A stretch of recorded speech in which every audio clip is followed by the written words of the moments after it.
This is the regular planning board meeting of April 16th, 2025 for Township of Franklin in accordance with the Open Public Meetings Act, Chapter 231. Adequate notice of this regular meeting has been provided, so if everyone could please stand for the Pledge of Allegiance. I pledge allegiance to the flag of the United States of America and to the republic for which it stands, one nation, under God, indivisible, with liberty and justice for all.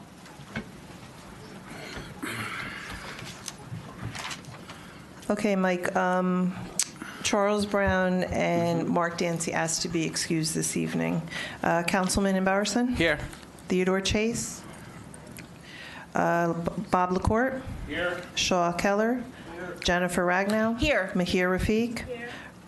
Robert Thomas? Here. Rebecca Hilbert? Here. And Mike Orsini. Here. So just to cover the agenda, we had two hearings tonight. Both have been carried. Dial Enterprises, LLC has been carried to June 4th without further notification. And there's another one, right? NPH Real Estate LLC? That's carried to May 21st. Yep. Okay. They needed to notify And just they with the do newspaper. need to notify, okay. All right, so Mark tells me that we've got about a 30-minute meeting, so if you choose to accept that challenge, you can enjoy more of your evening. All right, so first things is minutes from the regular meeting of February 19th, 2025. Everybody here can vote. I'll move to approve. Second. Councilman Embarrasson? Yes. Robert LaCourte? Yes. Shaw Keller? Yes. Jennifer Ragnow? Yes. Mahir Rafiq? Here. Robert Thomas? Here. Rebecca Hilbert? Yes. And Mike, I was going to say Mike Thomas. Me. You hear me? Mike Yes. Orsini. Yes. Oh, boy. Okay, so we have three resolutions. First is 179 Cedar Grove Lane. Just Mahir, Bob Thomas, and yourself can vote on that. Meaning me? Yes, this Okay. was one of the subcommittee one. Oh, that's Yeah. right. It was a minor So it's just the sub. three of you. Okay. I would move to approve. Second. Okay. Mahir Rafiq, Yes. Robert Thomas, Yes. and Mike Orsini. Yes. The second one is El Ion Franklin Development Group, LLC. Mahir Rafiq is the only one that can't vote tonight. Okay. This is a resolution, by the way, that we had a lot of discussion of, and the application needed to be expedited per court order. So I really read over the resolution very carefully, and I think Pete did a great job in terms of putting everything in there that we had. They have quite the list to go through. So I move to approve. Second. Councilman Embarrasson? Yes. Theodore, no, he's not here. Robert LaCourte? Yes. Shaw Keller? Yes. Jennifer Ragnow? Yes. Robert Thomas? Yes. Rebecca Hilbert? Yes. Chairman Orsini. Yes. And the last resolution, Hamilton Street Management. I think this was for the preliminary, right? This is No, preliminary. They had to come back for final. Yep. Just Rebecca can't vote. Move to approve. What? Oh, just let the record show that Ted is here at 7:34. So noted. So I have moved Hamilton Street. And I'll second. Okay. Councilman Embarrasson? Yes. Robert LaCourte? Yes. Shaw Keller? Yes. Jennifer Ragnow? Yes. Mahir Rafiq? Yes. Robert Thomas? Yes. Chairman Orsini? Yes. Ted, I'm going to go back to you. I was just giving you a chance to settle. This is for a resolution for Hamilton Street Management. Would you like to weigh in on that? Yes. Okay, I got you. Okay, we're at the board bylaws now.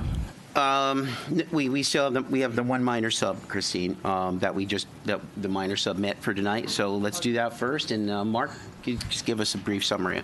Yeah, so we've had a few of these over the last few years, meeting minor subdivisions. This is the property that is on Route 27 in the Franklin Park area. This is the IHOP building right here. The application was for a minor subdivision. Basically, when this shopping center was built, there was this out parcel, a resident, and I guess who at the time didn't sell to the developer. That property has since been acquired, and the subject of the subdivision is basically to incorporate that into the development site. What's proposed, you can see this grass area here at the time of the original approval that was always intended to be some type of retail development. That's still what it's zoned for. And they're basically, again, really just at this point reconfiguring the property lines. And again, it went before the minor subdivision because the lots that are proposed fully comply. The TRC did a report, and the minor subdivision committee approved the application subject to compliance with any outstanding comments in the TRC report. No actions required of the planning board. Per our bylaws, the committee is required to report their findings to you. That's it. Thanks, Mark. So the vote on any resolution will be in the future, like we just had. Okay. I'll turn it over to Pete, who will briefly give us a synopsis of what he has written into our bylaws to, oh, yeah, you can. Yeah. So if everybody recalls, I'm going to do it. Oh, you can't beat that. I know, yeah.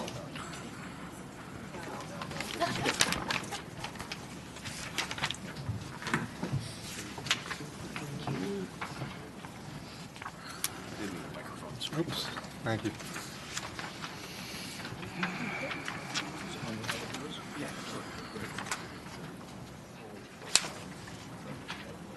So,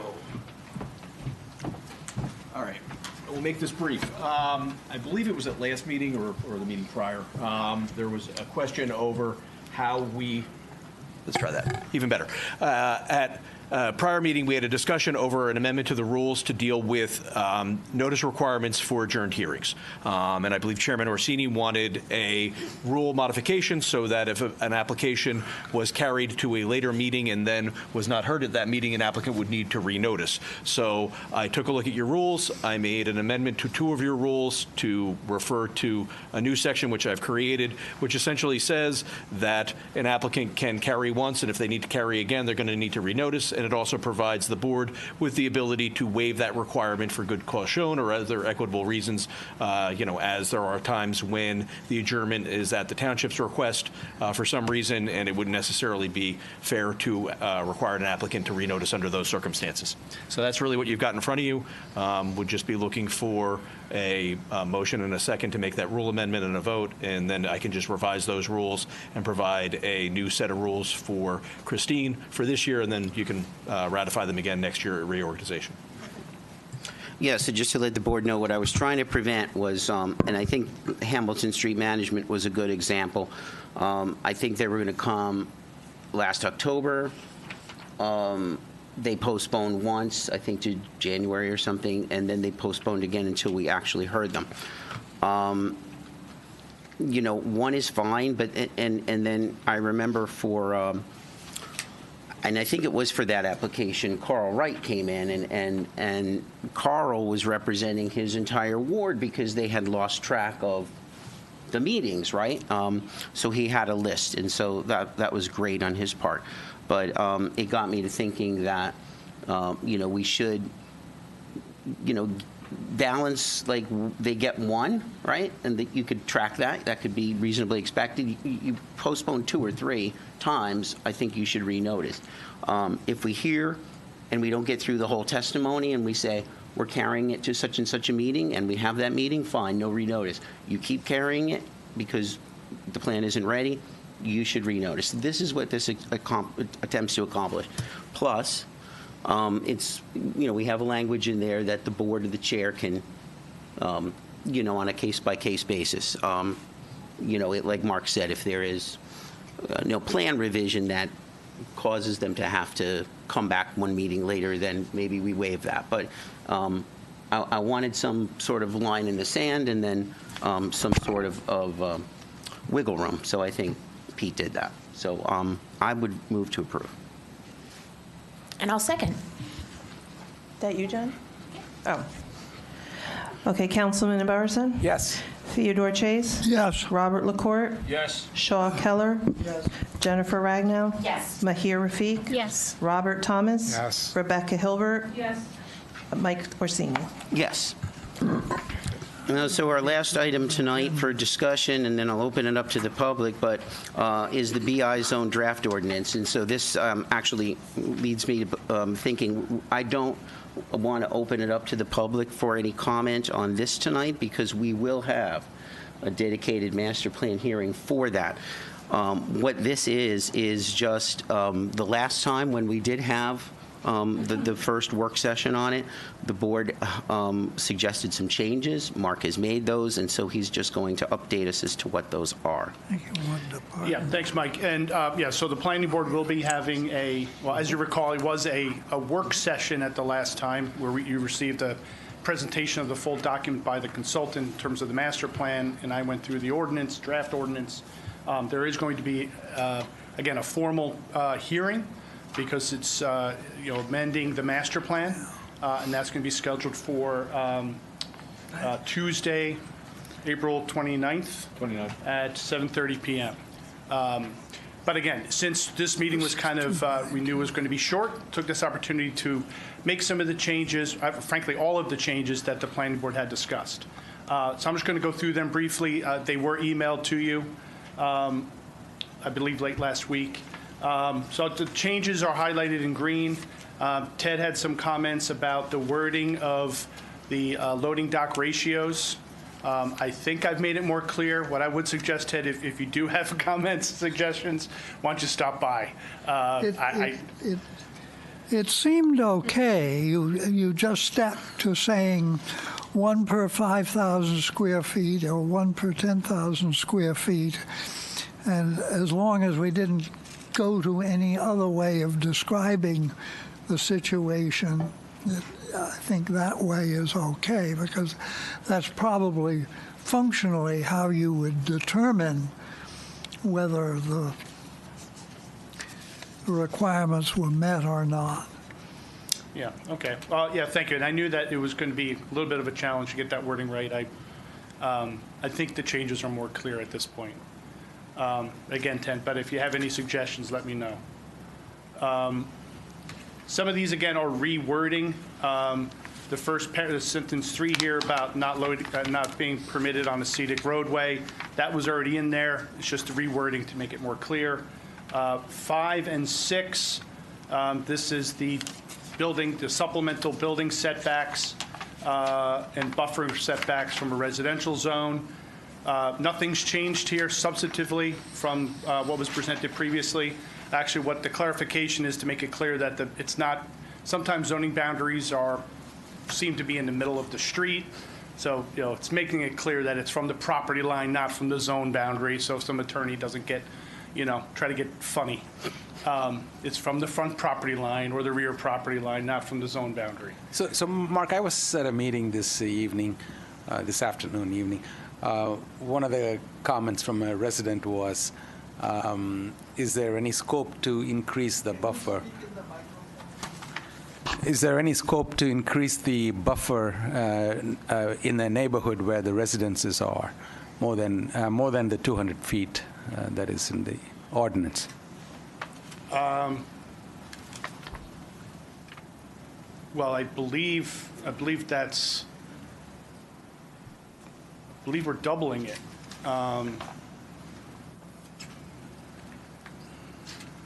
What I was told was it was 500 feet before, and it's less okay, now. That's two different things, and it can be confusing. Yes. What this is talking about is if you have a property line that abuts, if you're a warehouse or a light industrial use that abuts a residential zone, this is the amount of, first, the buffer is the amount of undisturbed landscaped area that you have to provide between any portion of the development and the residential property line.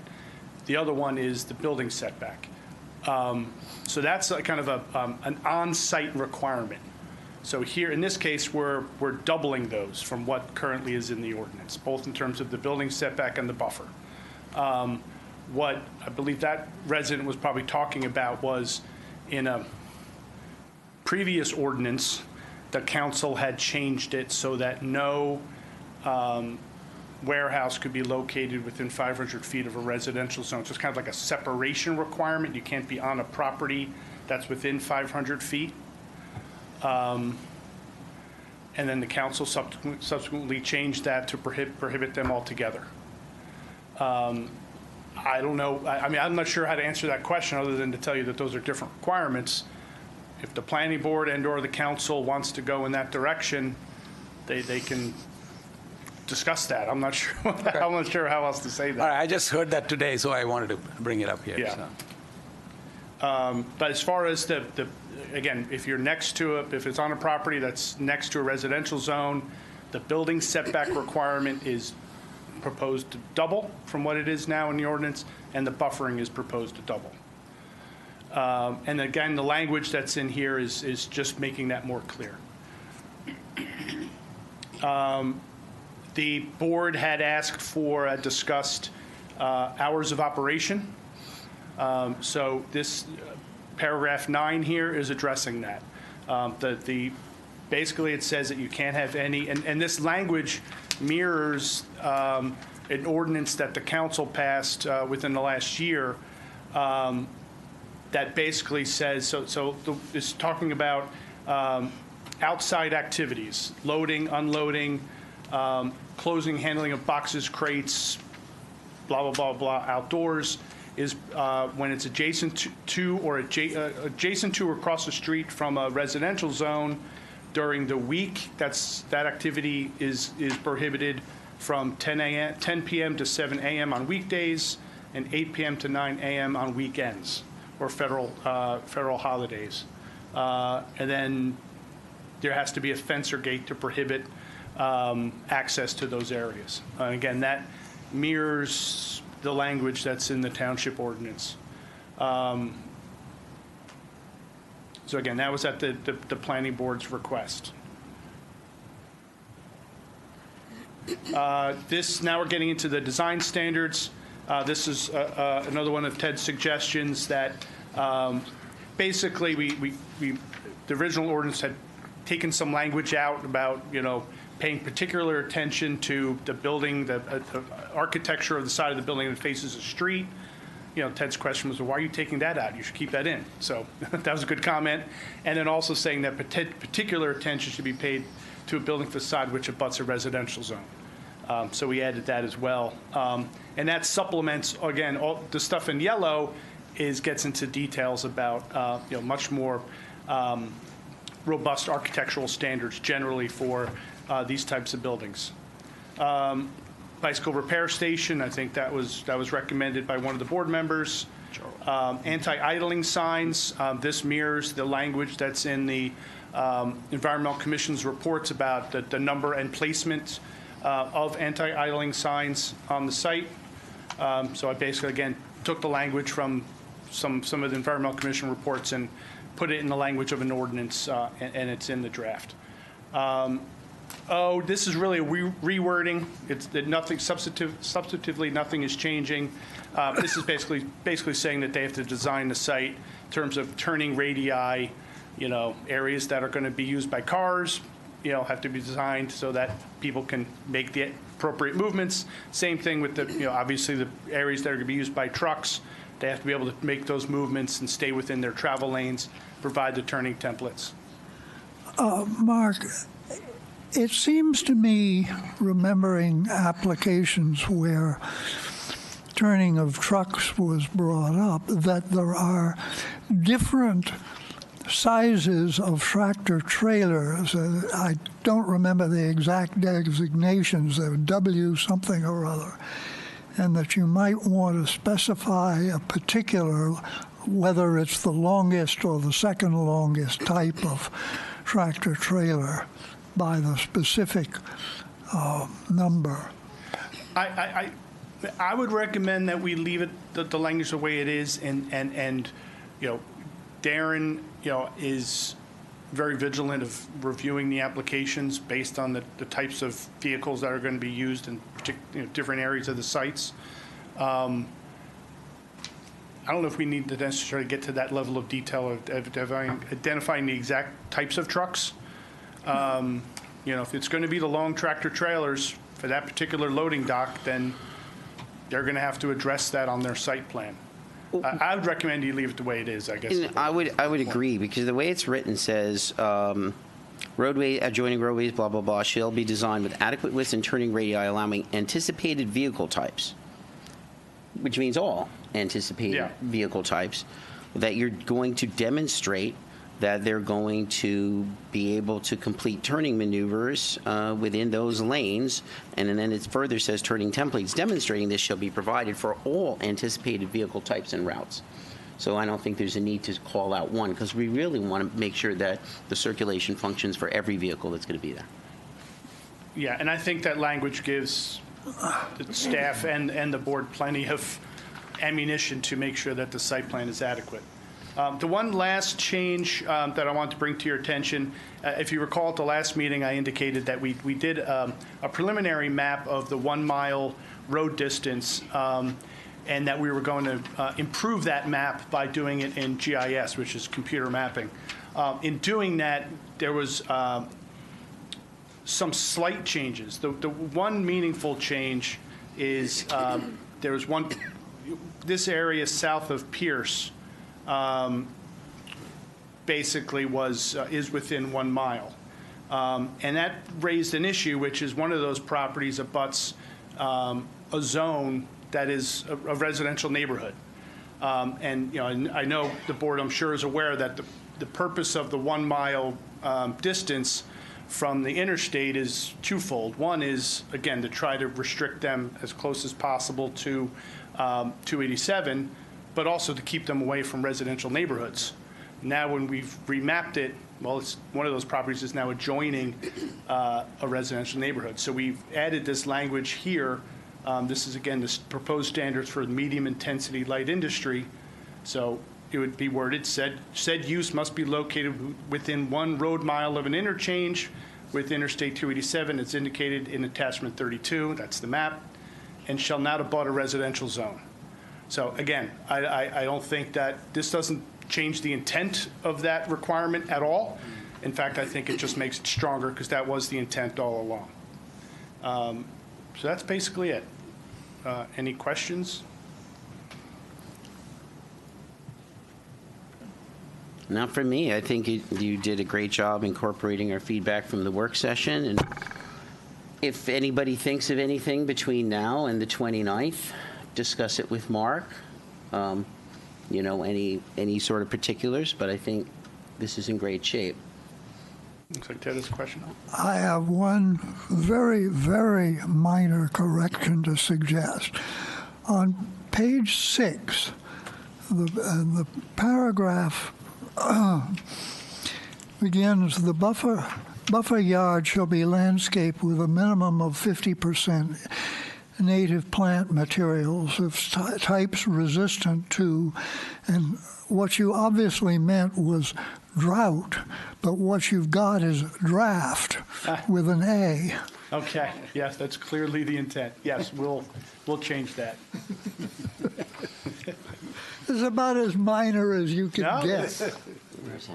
Might as well get the right word in there. Thanks, Ted. And so the 29th is when we're going to have a dedicated master plan hearing on this, right? Yes. Okay.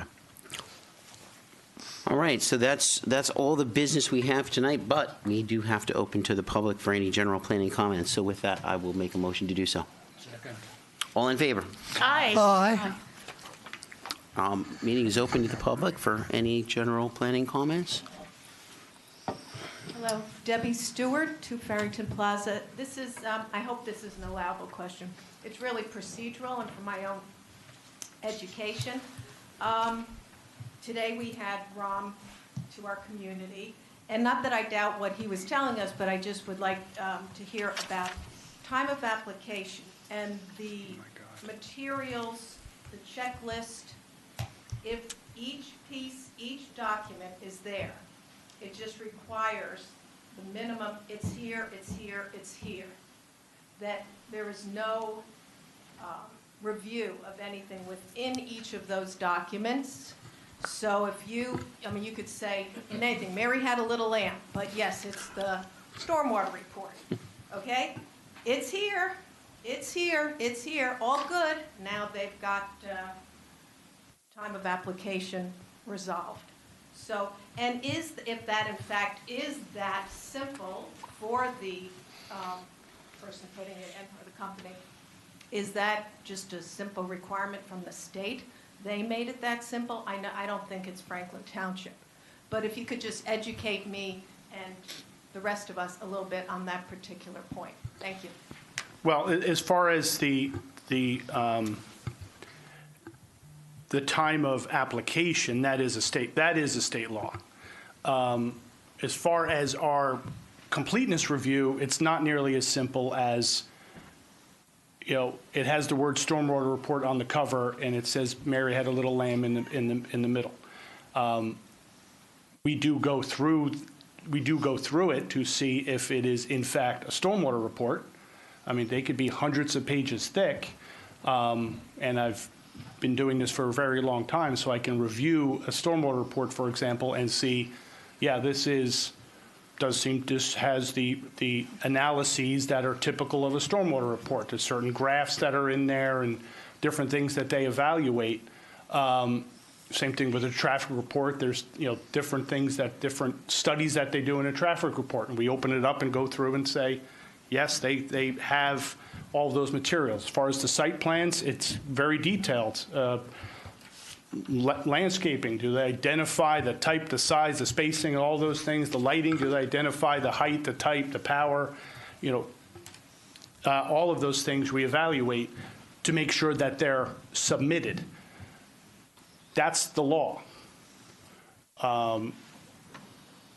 Then there is, you know, the substantive review that is much more detailed, but we don't review it and the stormwater report and decide, oh, the stormwater report has a mistake on page 27. That gets identified and discussed in the staff reports after the reports are reviewed in more detail. So just to make it abundantly clear, it's certified in terms of the time of application, which starts the clock ticking on when you need to make a decision or when you need to hear the applicant by. State is determining that. Right, it's a state requirement that if a complete application has been submitted, and that's where I think some of the gray area comes in on what is a complete application. It's got to meet all your elements of your checklist, and whether or not the stormwater report that is captioned stormwater report and reads Mary had a little lamb certainly doesn't comply with that, but there is some level of gray area between you know, what is in fact the stormwater report that would satisfy that requirement, or other elements, and I don't know that we can really hash that out here. But once a complete application has been submitted, then the zoning that is in effect when that application is deemed complete is what applies, and you can't change it subsequent thereto. Right. But that does not mean that as staff reviews the materials for the applicant and request changes, and they may want to come to a certain planning board hearing, and I'll say they're not ready, and they're going to extend the deadline because I'm not going to waste the board's time. We've done that quite a bit. Yeah, there's applications in the hopper that are not being heard tonight because of the fact that they're just not ready. So that's the other portion of it. But in terms of certifying it complete so that zoning changes can't be made, that's as Pete said.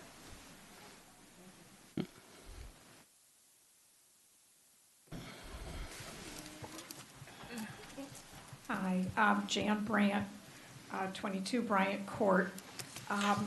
So at the last planning board meeting I was here, and I mentioned to all of you about about Hillsborough and having the speculative warehouse in their standards for site plans and all. And I made copies to just hand out to all of you that I'll give, but someone had mentioned that they were being sued from that because of that, but they actually were not being sued for that. And I think that's an excellent idea to have for warehouses being built in Franklin Township, knowing exactly what's going to be inside it. I don't know, one of my questions is to Mark, like, what is the vacancy rate for warehouses right now? And I know in the news, what they've been saying is that since 2023, that the vacancy rate has reached its highest since, I think, 2013 with 9% and over. And, you know, the reason, I mean, I know that you all have said that warehouses, you know, if somebody has a piece of property, they want to build a warehouse, that's, you know, that's their prerogative. However, some of these warehouses, like the one behind ShopRite, you know, there's 2,000 trees. I'm not sure the exact amount, Mark Healy can say it, but, you know, trees are being torn up to build these warehouses, and we don't know what our future holds with what's going on right now. So I just, I made these copies just so you all can consider thinking about making it so that we know what kind of warehouses are going into place with this new ordinance that's going on right now. Because I know one of the reasons they said that they're making the new master plan ordinance is because it's the one that banning the warehouses is non-sustainable. However, when I checked the lawsuits that have gone into place since 2023, really the last lawsuit is benign, and there really hasn't been any future lawsuits, but those are the lawsuits. So there really hasn't been a lawsuit since that new ordinance that went into place with the banning warehouses, that they have to go to the zoning board. Now, I know you said, Mr. Chairman Orsini, about you don't want to talk about the master plan. Can I talk about traffic, or that's out? No, that's out, because we can't control that anyway. But, I mean, I would encourage you to come on the 29th and hear the entire master plan. Okay. I'm fine if you want to, you know, however you want to do it, Pete, if you want to distribute what Hillsborough's ordinance is. I mentioned it, but what I didn't realize at the time when I mentioned it, and it's not that we shouldn't look into it. I'm happy to look into it, Jen. The thing that we have in the ordinance that we're going to be proposing is a real strict definition of light, medium, and so they have to come in with knowing that, because that's going to dictate all of the parameters, right, that they have to conform to based on that ordinance. Now, high intensity, as you know, is not a permitted use now under this ordinance. So we wouldn't get a fulfillment center, for example, or something like that. But they would at least have to tell us, because otherwise they can't propose a plan, whether it's a light or a medium intensity use according to the definitions in the ordinance. So I think in some way that mitigates the spec thing, because it won't be spec at that point. It can only be a certain thing. They may not know the tenant, they may not know what they're warehousing, but it won't be a complete black box. That said, happy to. Okay, yeah, you know, it's just one step even better. And I know you all have probably read what came out a couple years ago from the New Jersey State Planning Commission, and they had all the recommendations for warehouses that, you know, we need to know the impact analysis, the cost-benefit analysis, the noise impact, the air quality, impact. And I don't see any of those things listed in this new master plan. And these are all recommendations. I mean, we need to know if the warehouse that's coming into town is going to help the cost-benefit, analysis, as far as it's going to bring money to the community, or are we going to be fixing roads all the time? So I'm just a little disappointed that we don't have any of those things that the State Planning Commission from New Jersey put in their report as far as when you consider warehouses in your community. And I'm also disappointed that the 500 feet away that your mom was mentioning and that Ron brought up, questioning, here we had that, and we're kind of backpedaling to now it's going to be 200 feet away. And I'm if the mayor, had that ordinance a couple years ago, that warehouses should be at least 500 feet away, and since we're having it on such a bigger property, I'm not sure why that has changed.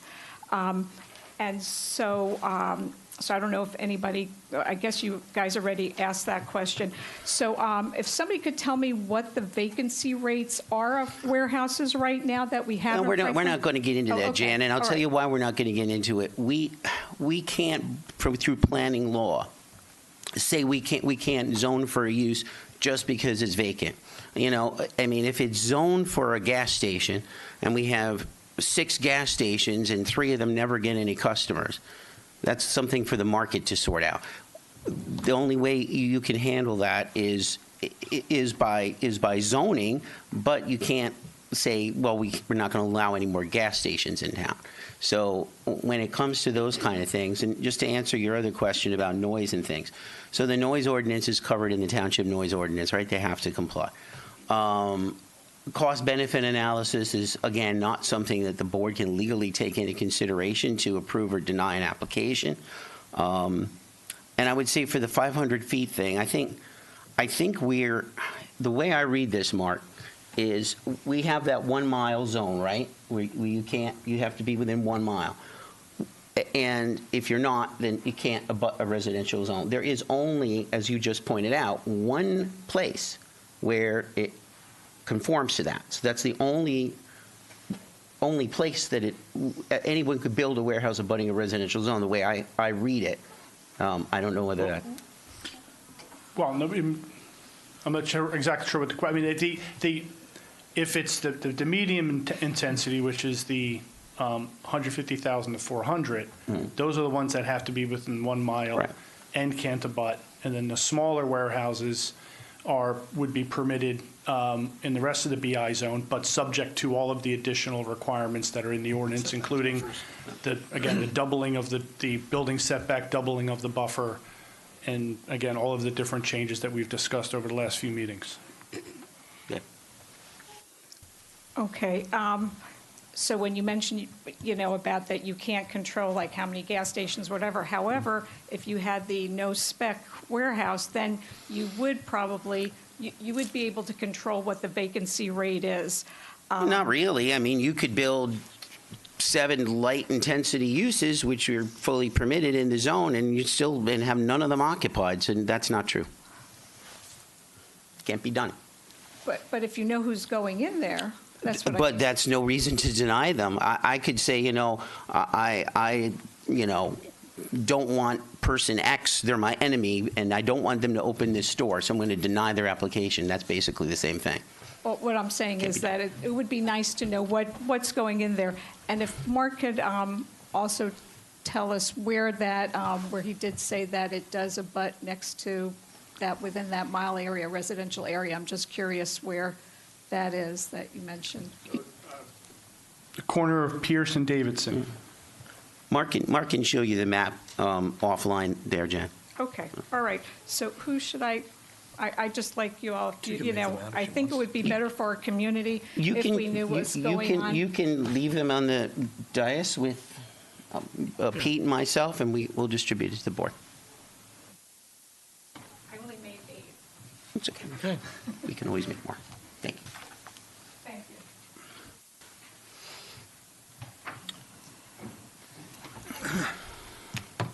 you. Nirmal Shah, 9 Congress Court, Canal Walk.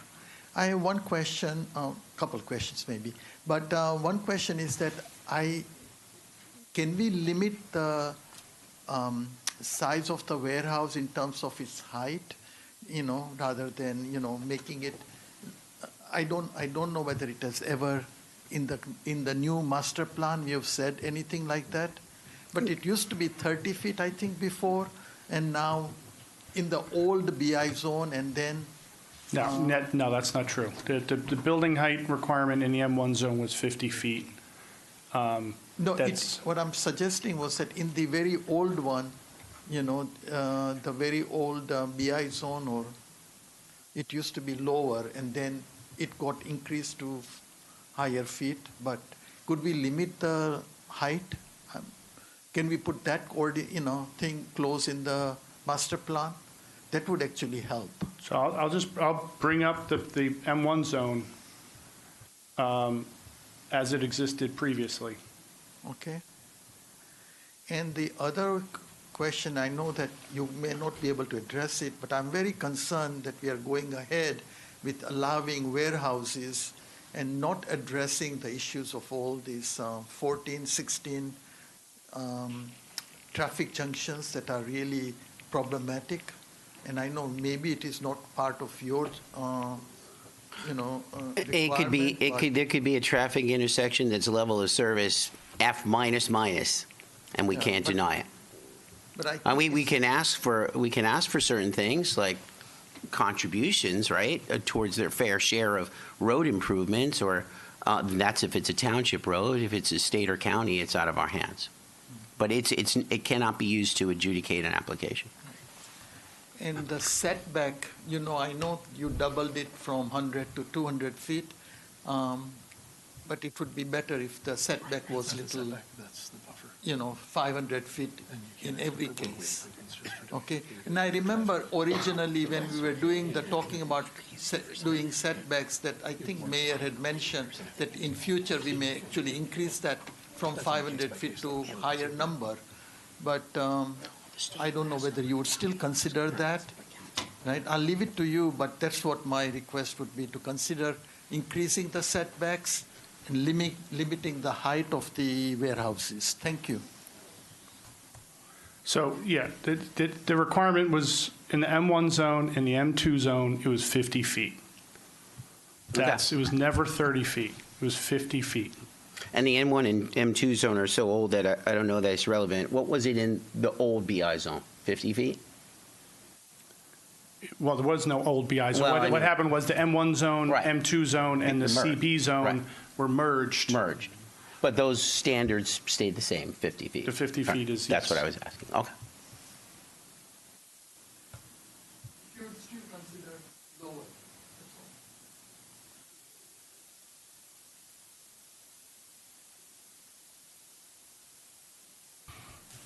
Any other comments from the public?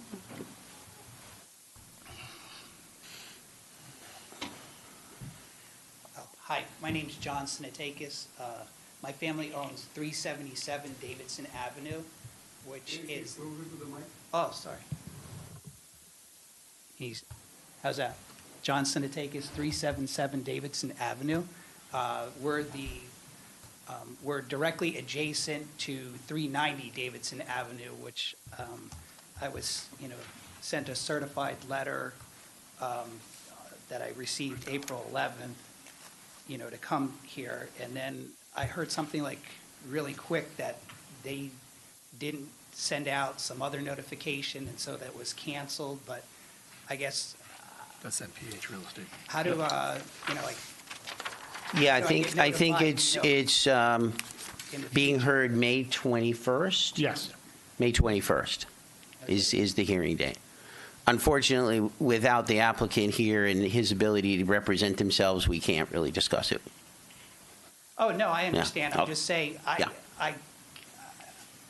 I wondered how, I should have been notified that that was changed, because I just received this, that I'm supposed to come tonight. And so that was part of our bylaw change, right? So you're here tonight because you thought that was going to be heard. It was carried. Now you know it's going to be carried to May 21st. Now, if we don't hear it May 21st and it gets carried to June or July or September, they're going to renotice. So you'll get that again. That's why we wanted to change the bylaws, because we don't want to have disenfranchised people who have a vested interest in things. So because you're here tonight, but they actually have to renotice anyway. Well, for the newspaper, not for mailing. Yeah, no. Okay, that's what. I mean, for what it's worth, it has been up on the website since late last week that the meeting was going to be adjourned. Yeah, and that's fine. And if you didn't look at the website, so you came here tonight, thought we were going to hear it. That's why I say at the very beginning when we're not going to hear it, because I don't want people to stay here if they're say, oh, I stayed here for an hour, listen to these guys talk, and then no application. So you can, and then I say it's adjourned to us whatever date it is. So. Okay. All right. Thank you. Yeah. Seeing no more questions from the public, move to close. Did I have a second? Second. Oh, wait, one more person. Okay.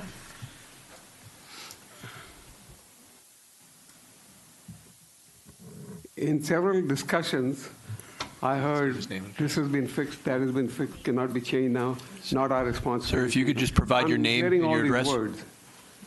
And I think as a holistic community. Can you give us your name and address, please? Where you live, please. Oh, sorry.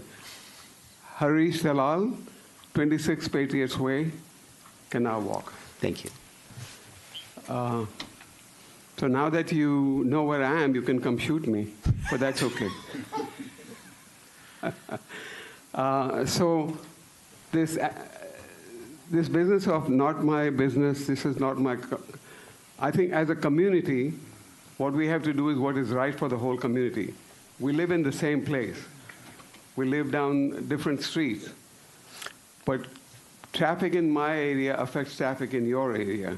So it's not that what you do in my area is not, should not be done because it doesn't affect me. So I think this whole idea of I cannot do this has to go away. Well, it can't go away because it's law. It's planning law. Where you should be, maybe, is the state assembly and ask them to change the planning law because, I mean, it's the same thing for municipality. We have 564, whatever, I think, municipalities in New Jersey. They all have home rule. So that's why there's affordable housing for every one of them. That's why they all adopt their own master plans. So it's not a question we can address here tonight. Because it's not within our purview. All right? In this community? Correct. Not within our purview for with the planning board. Right. If you want to go talk to council, I don't know, you can give them your opinion to council, right? And the council has a right to change Well, the it for council everybody? legislates for the community. I mean, they can't override state law, but they legislate for the community. Because state laws can be wrong too, right? They can be wrong, but they're still laws, so then they got to get changed. I agree. So Okay. that's what But they we are. can't change them. Well, you cannot change it, but somebody can change it. Yes. If it's appropriate. Talk to Assemblyman Danielson. Okay. All right. Thank you. Yep. Again, seeing no takers, I think we had everybody who was here who gave a comment. So with that, I move to close. Second. All in favor? Aye. Okay, next meeting is when? It's 2 weeks hence? No, the 29th is a special. 29th is your special, and then the next one is, what it'll be, a week from the 7th? May 7th. Do you want one of these? Do I? No. Okay, we are adjourned.